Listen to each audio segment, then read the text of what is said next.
Hi friends வணக்கம். Welcome to trending சமையல். Friends இன்னைக்கு வீடியோல நம்மளோட டெய்லி லைஃப்ல நமக்கு தேவைப்படக்கூடிய நிறைய யூஸ்ஃபுல்லான டிப்ஸ் அண்ட் ட்ரிக்ஸ் வந்து ஷேர் பண்ணியிருக்கேன். வீடியோ கண்டிப்பாக இன்ட்ரெஸ்டிங்காக இருக்கும்னு நினைக்கிறேன். வீடியோவை ஸ்கிப் பண்ணாமல் பாருங்கள். சேனலுக்கு புதுசாக இருந்தீங்கன்னா சப்ஸ்கிரைப் பண்ணிக்கோங்க. இப்போ வாங்க நம்ம வீடியோக்குள்ளே போகலாம். ஃபஸ்ட்டு டிப் என்ன அப்படின்னு சொல்லிட்டு பார்க்கலாங்க. இந்த மாதிரி நம்ம ரெகுலராக யூஸ் பண்ணுற ஹேண்ட்பேக்கு, பர்ஸு அந்த மாதிரிலாம் நம்ம வந்து யூஸ் பண்ணிகிட்டு இருக்கும்போது அது சீக்கிரமாகவே வந்து அழுக்காக ஆரம்பிச்சிடும் இல்லையா? ஸோ அதுக்காக நம்ம இந்த மாதிரி வேஸ்லின் வந்து எடுத்துக்கோங்க. வேஸ்லின் எடுத்துக்கிட்டு இந்த ஹேண்ட்பேக்கு, பர்ஸு அந்த மாதிரி எல்லா இடத்துலையுமே வந்து அப்ளை பண்ணி விட்டதுக்கப்புறமா ஒரு காட்டன் வந்து யூஸ் பண்ணிக்கிட்டு இப்படி எல்லா இடத்துலையுமே வந்து தொடச்சி விட்டிங்க அப்படின்னா அதில் இருக்கிற அழுக்கு எல்லாமே உங்களுக்கு வந்து சூப்பராக ரிமூவ் ஆகிட்டு வந்துடும். நார்மலாக நம்ம வந்து ரெகுலராக யூஸ் பண்ணுற ஹேண்ட்பேக்கு, பர்ஸ் எல்லாம் வந்து ரெகுலராக நம்ம வந்து துவைச்சும் வந்து யூஸ் பண்ண முடியாது இல்லையா? அதுவே காட்டன் கிளாத்தாக இருந்தது அப்படின்னா நம்ம வந்து துவைக்கலாம். இந்த மாதிரியெல்லாம் இருந்தது அப்படின்னா துவைச்சு யூஸ் பண்ணுறது கொஞ்சம் கஷ்டமாக இருக்கும். சில டைமில் பிஞ்சு போகிறதுக்கும் வந்து வாய்ப்பு இருக்கிறதுனால நீங்கள் இந்த மாதிரி வந்து நார்மலாக தொடச்சி எடுத்துக்கிட்டீங்க அப்படின்னாலே அதில் இருக்கிற அழுக்கெல்லாம் போயிட்டு உங்களுக்கு நல்லா பளிச்சுன்னு புதுசு போல் ஆகிடுங்க. கண்டிப்பாக இந்த ஐடியா உங்களுக்கு ரொம்பவே யூஸ்ஃபுல்லான ஒரு க்ளீனிங் டிப்பாக இருக்கும் அப்படின்னு நினைக்கிறேன். நீங்களும் வந்து ட்ரை பண்ணி பாருங்கள். ட்ரை பண்ணிவிட்டு எப்படி இருந்துச்சு அப்படின்னு சொல்லிட்டு கமெண்ட்டில் கண்டிப்பாக சொல்லுங்கள். பிடிச்சிருந்தது அப்படின்னா மறக்காமல் இந்த வீடியோக்கு ஒரு லைக் கொடுத்துட்டு அப்படியே உங்கள் ஃப்ரெண்ட்ஸ் அண்ட் ஃபேமிலி மெம்பர்ஸோடையும் இந்த வீடியோவை வந்து ஷேர் பண்ணி கொடுங்க. கண்டிப்பாக அவங்களுக்கும் யூஸ்ஃபுல்லாக இருக்கும். பாருங்கள் எவ்வளோ அழுக்கு வந்திருக்கு அப்படின்னு சொல்லிட்டு. ஸோ இப்போ நம்ம நெக்ஸ்ட் டிப் என்ன அப்படின்னு சொல்லிட்டு பார்க்கலாம். இந்த மாதிரி பழங்கள்லாம் வந்து வாங்கிட்டு வரும்போது சில டைமில் நம்ம வந்து ஃபுல்லாகவே வந்து பழமாக வாங்கிட்டு வர மாட்டோம் இல்லையா? கொஞ்சம் காயாக கொஞ்சம் பழமாக இருக்கிற மாதிரி பார்த்து வாங்குவோம். அதாவது அன்றைக்கே நம்ம வந்து சாப்பிட போகிறோம் அப்படின்னா நல்ல பழமாக பார்த்து வாங்குவோம். ஒரு 2 நாள் 3 நாள் வச்சு சாப்பிட்றதா இருந்தால் கொஞ்சம் காயாக பார்த்து வாங்குவோம் இல்லையா? அந்த மாதிரி வாங்கிட்டு வர பழத்தை வந்து கொஞ்சம் குயிக்காக அது வந்து பழுக்கணும் அப்படின்னு நினச்சிங்கன்னா இப்போ நம்ம என்ன பண்ணலான்னு பார்க்கலாம். இப்போ இது வந்து 2 போர்ஷனாக நான் வந்து கட் பண்ணி எடுத்து வச்சுருக்கேன். இப்போ இதை வந்து பார்த்திங்கன்னா இந்த மாதிரி ஒரு குக்கருக்குள்ளே நம்ம வந்து வச்சுக்கலாங்க. இப்படியே குக்கருக்குள்ள வந்து வைக்கும்போது நல்ல காயாக தான் இருக்குது. ஸோ இந்த மாதிரி நீங்கள் வந்து வச்சு பழுக்க வச்சிங்க அப்படின்னா ஒரே நாளில் உங்களுக்கு சூப்பராக வந்து பழுத்துரும். இந்த மாதிரி குக்கருக்குள்ளே வச்சதுக்கப்புறமா குக்கரை க்ளோஸ் பண்ணி விட்டிங்கன்னா அதில் இருக்கிற கொஞ்சம் அந்த வெது வெதுன்னு இருக்கும் பார்த்தீங்களா கதகதப்பு, அதில் வந்து சீக்கிரமாகவே உங்களுக்கு வந்து பழுத்து வந்துடும். கண்டிப்பாக ட்ரை பண்ணி பாருங்கள். நெக்ஸ்ட் டிப் என்னன்னு பார்க்கலாம். இந்த மாதிரி அழுக்காக இருக்கிற ஃபேனை வந்து ரொம்ப ஈஸியாக எப்படி வந்து க்ளீன் பண்ணலாம் அப்படின்னு சொல்லிட்டு தான் ஷேர் பண்ணியிருக்கேன். இந்த மாதிரி ஃபேன்லாம் வந்து பார்த்திங்கன்னா அதே இந்த டேபிள் ஃபேன் பொறுத்த வரைக்கும் நம்ம ஈஸியாகவே வந்து கழட்டி அழகாக வந்து க்ளீன் பண்ணிடலாம். சீலிங் ஃபேன் மட்டும்தான் நமக்கு வந்து க்ளீன் பண்ணுறது கொஞ்சம் கஷ்டமாக இருக்கும். இதை வந்து எவ்வளோ அழுக்கு இருக்குது அப்படின்னு உங்களுக்கு பார்க்கும்போது தெரியும்னு நினைக்கிறேன். ரொம்ப ஈஸியாக இதை நம்ம வந்து க்ளீன் பண்ணி எடுத்துடலாம். இப்போ வாங்க நம்ம அதை எப்படின்னு பார்க்கலாம். இந்த ஃபேனோட அந்த சைடு போர்ஷனில் வந்து பார்த்திங்கன்னா, அந்த லாக் வந்து குடுத்துருப்பாங்க. ஒரு சின்ன நெட்டு மாதிரி வந்து போட்டு டைட் பண்ணியிருப்பாங்க. அத வந்து இப்படி வந்து லூஸ் பண்ணி கழட்டி எடுத்துக்கோங்க அவ்வளோதான். இந்த மாதிரி ஈஸியா நம்ம வந்து கழட்டி எடுத்துக்கலாங்க. இப்போ நடுவுல அந்த ரெக்க இருக்கு பார்த்தீங்களா? அதில இருக்கிற அழுக்கு வந்து எவ்வளோ இருக்குன்னு உங்களுக்கு தெரியும்னு நெனைக்கிறேன். ஸோ அந்த ரெக்க வந்து மாட்டியிருக்கிற கம்பியில நெறைய முடிகளும் வந்து மாட்டும். எப்பவுமே நம்ம தலைலாம் சீவுறோம் அப்படின்னும்போது, ஃபேன் ரன் ஆகும்போது, அந்த முடியெல்லாம் அங்க போயிட்டு சிக்கிக்கிறதுக்கும் வந்து வாய்ப்பு இருக்கு. பாருங்க, அந்த ரெக்கையில இருந்த அழுக்கு எல்லாத்தையுமே நான் வந்து கையிலேயே எடுத்துட்டேன். நெறைய டஸ்ட் அப்படியே பட்டை பட்டையா பிடிச்சிருந்தது. ஸோ அத கையிலேயே வந்து அழுத்தி எடுத்துட்டேன். அதுக்கப்புறம் பார்த்தீங்கன்னா, இந்த கம்பியில வந்து கொஞ்சம் முடி வந்து சிக்கிட்டு இருந்தது. ஸோ அதுவும் வந்து நம்ம ரிமூவ் பண்ணி எடுத்துறலாம். உங்களுக்கு டைம் கிடைக்கும்போது மாசத்துல ஒரு தடவ கூட இந்த ஃபேன வந்து இப்படி நீங்க கிளீன் பண்ணி வச்சுட்டீங்க அப்படின்னா, ரொம்ப ஈஸியா எப்பவுமே பார்க்கறதுக்கு பளிச்சுன்னு கிளீனாவே இருக்கும். அது மட்டும் இல்லாம நான் ஒரு சின்ன காட்டன் வந்து யூஸ் பண்ணிக்கிட்டு, அதாவது கிச்சன் டவல் இருக்கு இல்லையா? அது வந்து யூஸ் பண்ணி இந்த மாதிரி எல்லா இடத்துலயுமே வந்து ஃபர்ஸ்ட்டு நான் தொடச்சு விட்டுர்றேன். தொடச்சிட்டு வந்து நம்ம அத வந்து கிளீன் பண்ண ஸ்டார்ட் பண்ணோம் அப்படின்னா, ரொம்ப ஈஸியா நமக்கு வந்து அழுக்கெல்லாம் போயிடும். இத வந்து கிளீன் பண்றதுக்கு பிரஷ் இருந்தா கூட நீங்க தாராளமா யூஸ் பண்ணிக்கலாம். பிரஷ்ல வந்து இந்த மாதிரி தட்டி விட்டீங்கன்னா, அழகா அதில பிடிச்சிட்டு இருக்க டஸ்ட் எல்லாமே உங்களுக்கு வந்து வெளில வந்துரும். நான் இன்னைக்கு பிரஷ் எதுவும் யூஸ் பண்ணல. வெறும் அந்த கிச்சன் டவல் இருக்கு இல்லையா? ஸோ அது மட்டும் தான் யூஸ் பண்ணிக்கிறேன். அத வந்து யூஸ் பண்ணி இந்த மாதிரி நல்லா அழுத்தம் குடுத்து தேய்க்கும்போதே எனக்கு அழகா அந்த அதில பிடிச்சிட்டு இருந்த அழுக்கு, அந்த நெறைய டஸ்ட் இருந்தது இல்லையா? ஸோ அது எல்லாமே வந்து ரொம்ப அழகா எனக்கு வந்து வந்துருச்சு. அதுக்கப்புறம் நார்மலா இத வந்து நம்ம கிளீன் பண்றதுக்கு ஸ்டார்ட் பண்ணிடலாம். இந்த மாதிரி செய்யறதுக்கு பிடிக்கலனாலுமே, நீங்க நார்மலா இத அப்படியே பாத்ரூம்ல எடுத்துட்டு போய் போட்டு, நான் ஈஸியா வந்து சோப்பு போட்டு, நார் ஏதாவது போட்டு தேய்ச்சு கூட நீங்க கிளீன் பண்ணி எடுத்துக்கலாம். நான் இன்னைக்கு அந்த மாதிரி எதுவும் செய்யல. இப்படி வந்து தொடச்சு எடுத்துக்கிறேன் ஃபர்ஸ்ட்டு. பாருங்க எவ்வளோ அழுக்கு வந்து விட்டு வந்திருக்கு அப்படின்னு சொல்லிட்டு. கீழேயும் நெறைய டஸ்ட் இருக்கு. இது எல்லாத்தையுமே ஃபர்ஸ்ட்டு நம்ம கிளீன் பண்ணி எடுத்துரலாம். அதுக்கப்புறம் ஒரு லிக்விட் வந்து ரெடி பண்ணிக்கலாம். கொஞ்சமா வந்து தண்ணி வந்து எடுத்துருக்கிறேன், பச்சை தண்ணி.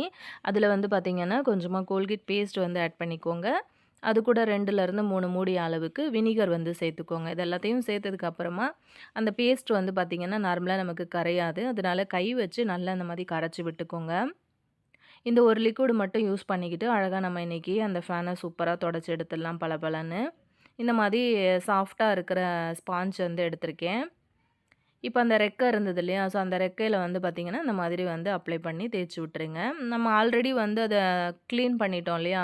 நார்மல் துணி வச்சு கிளீன் பண்ணதுனால, இந்த மாதிரி தேய்க்கும்போது நமக்கு ரொம்ப ஈஸியா இருக்கும். தண்ணியுமே வந்து சீக்கிரத்தில அழுக்காகாது. ஸோ இந்த மாதிரி நல்லா வந்து தேய்ச்சு விட்டுடலாம். எல்லா பக்கத்துலயும் சுத்தி இப்படி வந்து நம்ம தேய்ச்சு தொடச்சு குடுக்கும்போது, அந்த ரெக்கையுமே வந்து பார்த்தீங்கன்னா, டக்குன்னு நல்லா பளிச்சுன்னு ஆயிடும். அந்த ரெக்க கிளீன் பண்ணதுக்கப்புறம், அந்த மூடி இருக்குல்ல, அதையுமே வந்து இந்த மாதிரி உள்பக்கம், வெளிப்பக்கம் அப்படின்னு சொல்லிட்டு, இந்த ஸ்பான்ச்ச வந்து யூஸ் பண்ணிக்கிட்டு, நல்லா அப்படியே தேய்ச்சு குடுத்தீங்க அப்படின்னா, இருக்கிற கொஞ்சம் நஞ்சம் அழுக்கு கூட உங்களுக்கு ரொம்ப ஈஸியா வந்து கிளீன் ஆயிடும். அதே மாதிரி அந்த ஃபேனுக்கு கீழ இருக்கிற போர்ஷன் எல்லாத்தையுமே வந்து இந்த மாதிரி தேய்ச்சு குடுத்துருங்க. இப்படி வந்து பண்ணினதுக்கப்புறமா, நார்மலா ஒரு காட்டன் துணிய வந்து நல்லா நனச்சு ஈரமாக்கிட்டு, அத தண்ணிய பிழிஞ்சிட்டு, நீங்க ஈஸியா வந்து தொடச்சு எடுத்துடலாம். அந்த ஃபேனுக்கு பின்னாடி இந்த பக்கம் இருக்கு இல்லையா? ஸோ இதுலலாம் கூட அழுக்கு நெறையவே இருக்கும். ஸோ நமக்கு வந்து பார்க்கும்போது தெரியாது. நல்லா அந்த மாதிரி தொடச்சு விட்டோம் அப்படின்னா, நல்லா க்ளீன் ஆயிடும். ஸோ ஃபுல்லா நான் வந்து தேய்ச்சு எடுத்துட்டேன். அதுக்கப்புறம் அந்த மாதிரி ஒரு டவல் வந்து நல்லா நனச்சு பிழிஞ்சதுக்கப்புறமா, இத வந்து ஃபுல்லா நான் எல்லா இடத்தையுமே வந்து இந்த மாதிரி டவல் வந்து யூஸ் பண்ணிக்கிட்டு தொடச்சு விட்டுட்டேன். அவ்வளோதான். ரொம்ப ஈஸியா நம்மளோட ஃபேன் கிளீனிங் ஒர்க் வந்து முடிஞ்சிருச்சு. ரொம்ப கஷ்டம்லாம் நம்ம படல. ரொம்ப ஈஸியாவே கிளீன் பண்ணிட்டோம். நீங்க எப்படி கிளீன் பண்ணுவீங்க அப்படிங்கிறதையும் கமெண்ட்ல சொல்லுங்க. அதே மாதிரி எங்கெல்லாம் அழுக்கு இருந்ததோ, எல்லா இடமுமே வந்து பார்த்திங்கன்னா, நல்லா பளிச்சுன்னு பளபளன்னு ஆயிடுச்சு. இப்போ அந்த ரெக்கை எல்லாத்தையுமே நம்ம வந்து தொடச்சு விட்டுக்கலாம். கொஞ்சம் கூட ஈரம் இல்லாம நல்லா தொடச்சு காய வச்சதுக்கு அப்புறமா இத வந்து நம்ம ஃபிக்ஸ் பண்ணிக்கலாம். பாருங்க ரொம்ப ஈஸியா இது வந்து நல்லா ட்ரை ஆயிடுச்சு. ஸோ இத வந்து நான் ஃபிக்ஸ் பண்ணிக்கிறேன். அந்த கம்பியில வந்து மாட்டி விட்டுட்டு மேல அந்த மூடி இருக்கு இல்லையா? ஸோ அந்த மூடியுமே வந்து நம்ம போட்டு விட்டுக்கலாம். இந்த மாதிரி ஃபேன் பொறுத்தவரைக்கும் நம்ம ரெகுலரா யூஸ் பண்றதுனால, அது வந்து சீக்கிரமாவே நமக்கு வந்து அழுக்காயிடும். பார்க்கறதுக்கு அதுதான் நமக்கு ஃபர்ஸ்ட்டு வந்து கண்ல தெரியும். ஸோ முன்ன வந்து இது இருந்ததுக்கும், இப்ப இருக்கிறதுக்கும் உங்களுக்கு பார்க்கும்போதே டிஃப்ரெண்ட் தெரியும்னு நெனைக்கிறேன். ரொம்பலாம் கஷ்டப்பட்டு நம்ம வந்து கிளீன் பண்ணல. ரொம்ப ஈஸியா நம்ம வந்து கிளீன் பண்ணி எடுத்துக்கிட்டோம். மாசத்துல ஒரு தடவ இந்த மாதிரி கிளீன் பண்ணி விட்டீங்க அப்படின்னாலுமே பார்க்கறதுக்கு நல்லா பளிச்சுன்னு இருக்கும். அது மட்டும் இல்லாம நம்மளோட பொருட்கள் வந்து எவ்வளோ காஸ்ட்லியா நம்ம வந்து விலை குடுத்து வாங்குறோம் அப்படின்னாலுமே, இந்த மாதிரி நம்ம மெயின்டெயின் பண்ணோம் அப்படின்னா, நமக்கு நல்ல லைஃப் வரும். நெக்ஸ்ட் டிப் என்ன அப்படின்னு சொல்லிட்டு பார்க்கலாம். அடிக்கடி இடியாப்பம் செய்றீங்க அப்படின்னா, இந்த ஒரு சின்ன பிரச்சனைய நீங்க வந்து ஃபேஸ் பண்ணியிருப்பீங்கன்னு நெனைக்கிறேன். என்ன அப்படின்னு பார்த்தீங்கன்னா, நம்ம வந்து எப்பவுமே இடியாப்பத்துக்கு மாவு பிழிஞ்சதுக்கு அப்புறமா அத ஓப்பன் பண்ணி எடுக்கும்போது, இன்னும் ஒரு இடியாப்பம் பிழியிற அளவுக்கு மாவு வந்து அந்த நம்ம வந்து உள்ள யூஸ் பண்றோம் இல்லையா? அந்த சின்ன தட்டு. அதுக்கு மேலால அப்படியே பிதுக்கிக்கிட்டு மேல வந்து மாவு நிக்கும். அந்த கம்பியோட சேர்த்து ஒட்டிக்கிட்டு. ஸோ அந்த மாதிரி பிரச்சனைய நம்ம எப்படி அவாய்ட் பண்றதுன்னு பார்க்கலாம். ஏன் அப்படின்னா, ஒரே ஈடா நம்ம வந்து இடியாப்பம் பிழியும்போது, நமக்கு ஃபுல் மாவும் கீழ இறங்கி வந்துருச்சு அப்படின்னா, ரொம்ப ஈஸியா இருக்கும். நமக்கு இன்னும் ஒரு இடியாப்பம் பிழியிற அளவுக்கு வந்து மாவு மேல வரும்போது, திரும்ப அத வந்து ஓப்பன் பண்ணி, திரும்ப அந்த மாவ வந்து வெளியில எடுத்து, அப்புறமா திரும்ப நம்ம உள்ள சேர்த்து எக்ஸ்ட்ரா கொஞ்சம் மாவு போட்டு இடியாப்பம் வந்து பிழியிற மாதிரி இருக்கும். அந்த பிரச்சனைய வந்து எப்படி அவாய்ட் பண்ணலாம் அப்படிங்கிறதையும் இந்த வீடியோல ஷேர் பண்ணியிருக்கேன். அதே மாதிரி நம்ம வந்து செய்கிற இடியாப்பம் காஞ்சு ட்ரை ஆகாம ஒரு நாள் ஆனாலுமே நல்லா புசு புசுன்னு பஞ்சு போல் சாஃப்டாக இருக்கிறதுக்கு அதுக்கும் வந்து ஒரு பொருள் நம்ம வந்து மாவு பிசையும் போது ஆட் பண்ண போகிறோம். ஸோ அதுவும் என்ன அப்படிங்கிறதையும் பார்த்துடலாங்க. வீடியோ வந்து ஸ்கிப் பண்ணாமல் பாருங்கள். இப்போ நான் வந்து ஃபஸ்ட்டு ஒரு 2 இடியாப்பத்துக்கு நான் வந்து மாவு போட்டு பிழிஞ்சிட்டேன் இல்லையா? ஸோ இதை வந்து ஓப்பன் பண்ணி காட்டுறேன். உங்களுக்கு பார்க்கும்போது தெரியும்னு நினைக்கிறேன். வீடியோ வந்து ஸ்கிப் பண்ணாமல் பார்த்தீங்கன்னா தான் உங்களுக்கு தெரியும். ஸோ பாருங்கள். நம்ம வந்து ஓப்பன் பண்ணி எடுக்கும்போதே அந்த கம்பியில எவ்வளோ மாவு, அதாவது இந்த அடியில அந்த பிளேட்ல எவ்வளோ மாவு வந்து ஒட்டிக்கிட்டு மேலே வந்திருக்கு அப்படின்னு சொல்லிட்டு. இந்த மாதிரி இருக்கும்போது, இப்போ லாஸ்ட்டா நம்ம வந்து இடியாப்பம் இருக்கிற மாவு எல்லாத்தையும் சேர்த்து நம்ம வந்து பிழிஞ்சு விடுறோம் அப்படின்னாலுமே, நமக்கு ஒரு பிடி அளவுக்கு மாவு வந்து வேஸ்ட்டா போற அளவுக்கு மீதி ஆயிடுது. இத வந்து நம்ம அவாய்ட் பண்றதுக்காக இன்னைக்கு நம்ம என்ன பண்ணலான்னு பார்க்கலாம். நான் எப்போவுமே வந்து இந்த மாதிரி இடியாப்ப குழா தான் வந்து யூஸ் பண்ணுவேன். இதில வந்து இடியாப்பம் மட்டும் இல்லாம, நம்ம முறுக்கு கூட நெறைய வெரைட்டியா செஞ்சுக்கலாம். ஸோ நெறைய தட்டும் வந்து அதில கிடைக்கும். இப்போ இத வந்து நம்ம பண்ணுறதுக்கு ஸ்டார்ட் பண்ணிடலாம். அந்த மாதிரி ஸ்வீட் பாக்ஸோட ஒரு மூடி வந்து எடுத்திருக்கேன். அத வந்து இந்த மாதிரி வச்சுக்கோங்க. அந்த இடியாப்ப உரல அதுக்கு மேல வச்சு நல்லா ரவுண்ட் ஷேப்ல அந்த மாதிரி அத மார்க் பண்ணி எடுத்து கட் பண்ணி எடுத்துக்கலாம். பென் இல்லைனா மார்க்கர் அந்த மாதிரி யூஸ் பண்ணி கரெக்டான ஒரு ரவுண்ட் ஷேப்பில் நீங்கள் வந்து இந்த மாதிரி போட்டு எடுத்துக்கோங்க. அதுக்கப்புறம் இதை வந்து நம்ம கட் பண்ணி எடுத்துக்கலாம். எக்ஸஸாக இருக்கிற பீஸ் எல்லாத்தையுமே வந்து கட் பண்ணிவிட்டு அந்த ரவுண்ட் ஷேப் மட்டும் கரெக்டான அளவில் நம்ம வந்து கட் பண்ணி எடுத்துக்கலாம். இந்த மாதிரி ஒரு 2, 3 பீஸ் வந்து கரெக்டான அளவில் நீங்கள் கட் பண்ணி எடுத்து வச்சுக்கிட்டீங்க அப்படின்னா, ஒன்று மிஸ் ஆனாலுமே இன்னொன்று வந்து யூஸ் பண்ணிவிட்டு நம்ம இடியாப்பம் செய்யும்போது நமக்கு ரொம்பவே இது யூஸ்ஃபுல்லாக இருக்கும். இப்போ இந்த மாதிரி வந்து வச்சு பாருங்கள். உள்ளுக்குள்ளே போகாமல் வெளியிலேயே நிற்குது அப்படின்னா, எக்ஸஸாக இருக்கிற இன்னும் கொஞ்சம் பீஸ் கூட நீங்கள் அந்த சைடு ஓரங்களில் கொஞ்சம் கொஞ்சம் வந்து கட் பண்ணிக்கோங்க. அவ்வளோதான், ஃபுல்லாக நான் கட் பண்ணி எடுத்துக்கிட்டேன். இப்போ அதை வந்து வச்சு செட் பண்ணி பார்த்துக்கலாம். இப்போ வந்து கரெக்டாக உள்ளே போகுது. ஸோ இப்போ இதை அப்படியே நம்ம ஓரமாக வச்சுட்டு மாவு வந்து இப்போ ரெடி பண்ணலாம்.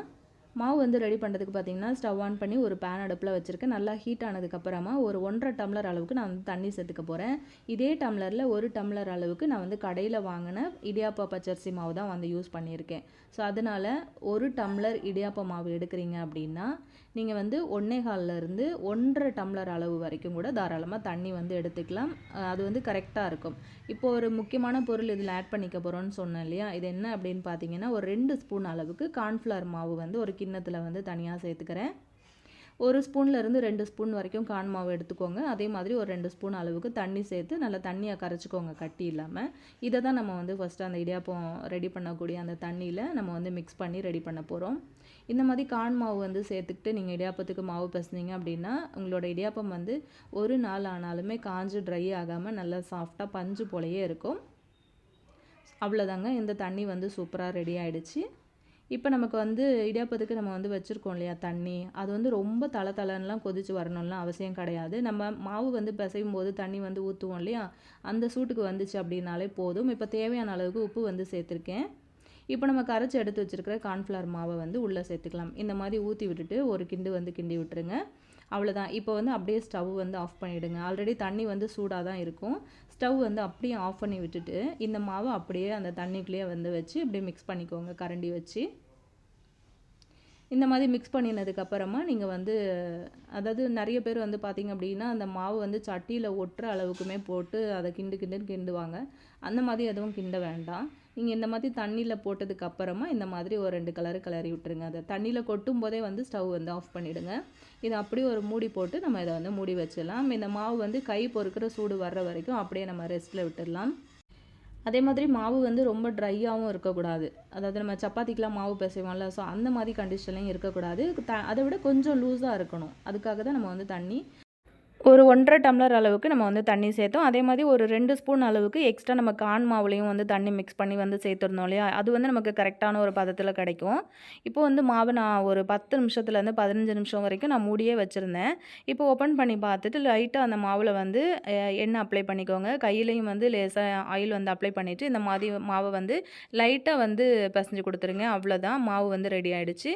இப்போ இந்த மாதிரி இடியாப்ப குழாயில் நீங்கள் வந்து இந்த உள்ள அந்த தட்டு இருக்கு இல்லையா, அதை வந்து போட்டுக்கோங்க. இப்போ வந்து அதுக்கு மேலே மாவு வந்து நம்ம ஃபில் பண்ணி எடுத்துக்கலாம். தேவையான அளவுக்கு மாவு வந்து இப்படி வந்து ஃபில் பண்ணி எடுத்துக்கோங்க. ஃபுல்லாக அந்த குழா ரொம்பி வர்ற அளவுக்கு மாவு வந்து ஃபில் பண்ணவே கூடாது. எப்போவுமே ஒரு 1 இன்ச்சு கேப் இருக்க மாதிரி பார்த்து ஃபில் பண்ணிக்கோங்க. அதுக்கப்புறம் நம்ம வந்து ரெடி பண்ணி எடுத்தோம் இல்லையா அந்த தட்டு, அதை வந்து அப்படியே வச்சுக்கோங்க மேலே. அதுக்கப்புறம் இந்த மாதிரி வச்சு க்ளோஸ் பண்ணிக்கோங்க.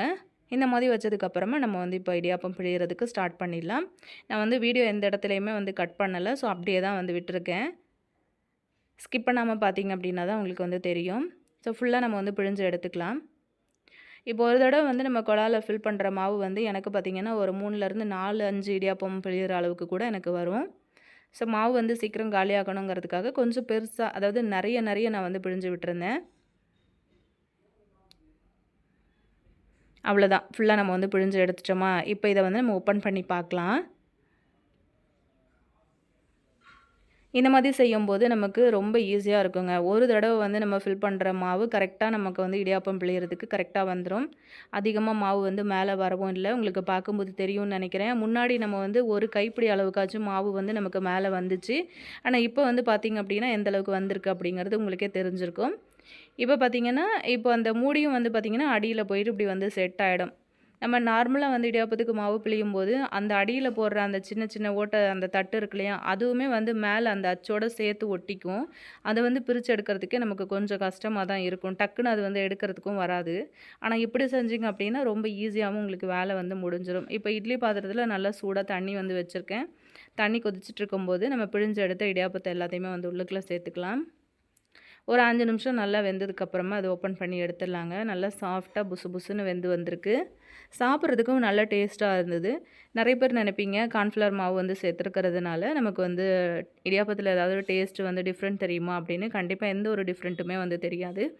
நார்மலாக நம்ம வந்து இடியாப்பம் வந்து எப்படி இருக்குமோ அதே மாதிரி தான் இருக்கும். இப்போ இது எல்லாத்தையுமே நம்ம வந்து வெளியில் எடுத்து ஆற வச்சிடலாம்.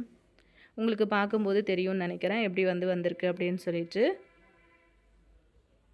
பாருங்கள் எவ்வளோ சாஃப்டாக வந்திருக்கு அப்படின்ட்டு.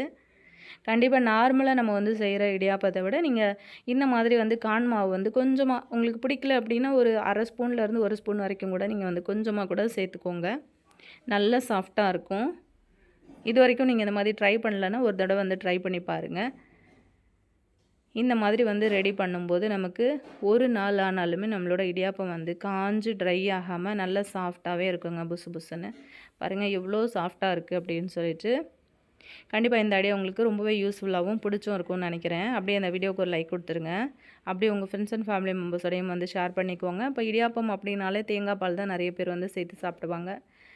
நான் வந்து பார்த்திங்கன்னா இன்றைக்கி மீன் குழம்பு வந்து சேர்த்துக்கிறேன்.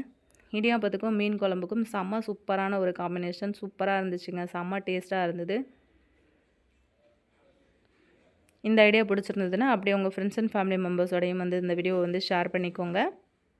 நம்ம இப்போ நெக்ஸ்ட் டிப் என்ன அப்படின்னு சொல்லிட்டு பார்க்கலாம். ஆல்ரெடி நம்ம சேனலில் நிறையா டிப்ஸ் வீடியோஸ் வந்து போஸ்ட் பண்ணியிருக்கோம். டைம் இருந்தது அப்படின்னா சேனலில் மறக்காமல் போயிட்டு செக் பண்ணிக்கோங்க. அந்த மீன் குழம்போடு அந்த பசங்க அந்த இடியாப்பத்தை சாப்பிடும்போது அவ்வளோ அருமையாக டேஸ்டியாக இருந்துச்சு. ட்ரை பண்ணிங்க அப்படின்னா எப்படி இருந்ததுன்னு கமெண்ட்டில் சொல்லுங்கள். நெக்ஸ்ட் டிப் பார்க்கலாம். நம்ம எப்போவுமே இந்த மாதிரி எலுமிச்சம்பழம்லாம் பாதி பிழிஞ்சு யூஸ் பண்ணினதுக்கப்புறம் மீதி இருக்கிற பாதியை ஃப்ரிட்ஜில் வந்து அப்படியே எடுத்து வச்சுருப்போம். அந்த மாதிரி எடுத்து வைக்கும்போது சில நேரத்தில் அது ரொம்பவே ட்ரை ஆகிட்டு அப்படியே காஞ்சு போயிடும். அந்த மாதிரி காஞ்சு போகாமல் நல்லா ஃப்ரெஷ்ஷாகவே இருக்கணும் அப்படின்னு நினச்சிங்கன்னா இந்த மாதிரி செஞ்சு பாருங்கள். ஆல்ரெடி நம்ம பிழிஞ்ச எலுமிச்சம்பழம் பாதி அந்த தோல் இருக்கும் இல்லையா, அதோடு சேர்த்து இந்த எலுமிச்சம்பழத்தையும் அப்படியே வந்து வச்சு அப்படியே இந்த மாதிரி நான் வைக்கிறேன் இல்லையா, இதே மாதிரி வந்து வச்சுக்கோங்க. டூத்பிக் இருந்தது அப்படின்னா அப்படியே வந்து குத்தியும் நீங்கள் எடுத்து வைக்கலாம். டூத்பிக் இல்லை அப்படின்னா இந்த மாதிரி ஏதாச்சும் ரப்பர் பேண்ட் இருந்தது அப்படின்னா போட்டு நல்லா இதை வந்து சுற்றி விட்டுட்டு அதுக்கப்புறம் நீங்கள் இதை வந்து ஃப்ரிட்ஜில் எடுத்து வச்சுட்டிங்க அப்படின்னா ஒரு 3-4 நாள் நீங்கள் கழித்து ஓப்பன் பண்ணி பார்த்தீங்க அப்படின்னாலுமே பழம் வந்து நல்லா ஃப்ரெஷ்ஷாகவே இருக்கும், காஞ்சு போகாது. இந்த ஐடியாவும் உங்களுக்கு ரொம்பவே யூஸ்ஃபுல்லாக இருக்கும். ட்ரை பண்ணி பாருங்கள். நெக்ஸ்ட் ஐடியா என்னன்னு பார்க்கலாம். இந்த மாதிரி மசாலா பாக்ஸ் பொறுத்த வரைக்கும் நம்ம உள்ளுக்குள்ளே வந்து போட்டு வச்சுருக்கிற பொருட்கள் வந்து வண்டு பூச்சி புழு வராமல் இருக்கணும் அப்படின்னா என்ன பண்ணலான்னு சொல்லிட்டு பார்க்கலாம். இதில் வந்து ஆல்ரெடி திங்ஸ் எல்லாமே நான் வந்து ஃபில் பண்ணி தான் வந்து வச்சுருந்தேன். இப்போ நம்ம வந்து கடையிலேருந்து வாங்கிட்டு வர்றோம் இல்லையா, ஸோ அந்த மாதிரி பொருட்கள் வந்து வாங்கிட்டு வந்து நம்ம போட்டு வைக்கும்போது ஒரு சில பொருட்கள் வந்து புதுசாகவும் ஒரு சில பொருட்கள் வந்து பழசாகவும் கூட இருக்கலாம். ஆனால் நமக்கு வந்து பார்த்திங்க அப்படின்னா மேனுஃபேக்சரிங் டேட்டு வந்து ரொம்பவே பக்கமாக இருக்கிற மாதிரி தான் போட்டிருப்பாங்க. ஆனால் அந்த பொருள் வந்து நம்ம கைக்கு கிடைக்கிறதுக்கு எத்தனை நாள் கழித்து நம்ம கையில் கிடைக்கிது, அது எவ்வளோ பழசு அப்படிங்கிறதெல்லாம் நமக்கு தெரியாது. அப்படி வந்து நம்ம போட்டு வச்சு யூஸ் பண்ணும்போது என்னாகும் அப்படின்னா சீக்கிரமாகவே அந்த பொருட்கள்லேருந்து நமக்கு வண்டு பூச்சி புழுக்கள் வந்து வர ஆரம்பிச்சிடும். அந்த மாதிரி வராமல் இருக்கணும் அப்படின்னா அந்த மாதிரி பூண்டு தோல் இருக்குது இல்லையா, அதை வந்து இப்படி அஞ்சரை பெட்டியில் அடியில் இப்படி போட்டு வச்சுட்டு அதுக்கப்புறம் மேலே அந்த மாதிரி பாக்ஸ் எல்லாம் எடுத்து வச்சு க்ளோஸ் பண்ணி வச்சுருங்க. இப்படி வந்து வச்சிங்க அப்படின்னா அந்த பூண்டு தோலோட ஸ்மெல்லுக்கு உங்களுக்கு வண்டு பூச்சி புழு அந்த மாதிரி எந்த ஒரு தொந்தரவும் வந்து இருக்காதுங்க. இது வந்து ஒரு நல்ல ஐடியாவாக இருக்கும் அப்படின்னு நினைக்கிறேன். இது வரைக்கும் உங்களுக்கு தெரியாது, ட்ரை பண்ணல அப்படின்னா ஒன்ஸ் வந்து ட்ரை பண்ணி பாருங்கள். அப்படி உங்கள் ஃப்ரெண்ட்ஸ் அண்ட் ஃபேமிலி மெம்பர்ஸ்க்கும் இது வந்து யூஸ்ஃபுல்லாக இருக்கும் அப்படின்னு நினச்சிங்கன்னா அவங்களுக்குமே வந்து ஒரு ஷேர் கொடுங்க. நம்ம அப்போ நெக்ஸ்ட் டிப் என்ன அப்படின்னு சொல்லிட்டு பார்க்கலாம். இந்த மாதிரி தூக்கி போடுற பென் மூடி இருந்துச்சு அப்படின்னா எடுத்துக்கோங்க. இந்த பேனா மூடியை மட்டும் யூஸ் பண்ணி நம்ம இன்றைக்கி சூப்பரான ஒரு ஊதுபத்தி ஸ்டாண்டு வந்து ரெடி பண்ணலாம். ஊதுபத்தி ஸ்டாண்டு அப்படிங்கிறது நம்ம வீட்டில் 1ஓ 2ஓ அப்படி தான் வந்து வாங்கி வச்சுருப்போம் இல்லையா. இப்போ நம்ம ரூமுக்கு ரூம் ஒரு ஊதுபத்தி வந்து பற்ற வைக்கணும் அப்படின்னா அங்கங்கே எங்கே இடம் இருக்கோ இல்லை சின்ன ஓட்டை இருந்தாலுமே அங்கே கொண்டு போய் சொருகி வச்சுட்டு வந்துடுவோம் இல்லையா. இனிமேல் அந்த மாதிரி வந்து செஞ்சிடாதீங்க. இந்த மாதிரி கலர் கலராக இருக்கிற பெண்ணோட மூடி கூட நீங்கள் வந்து எடுத்துக்கோங்க.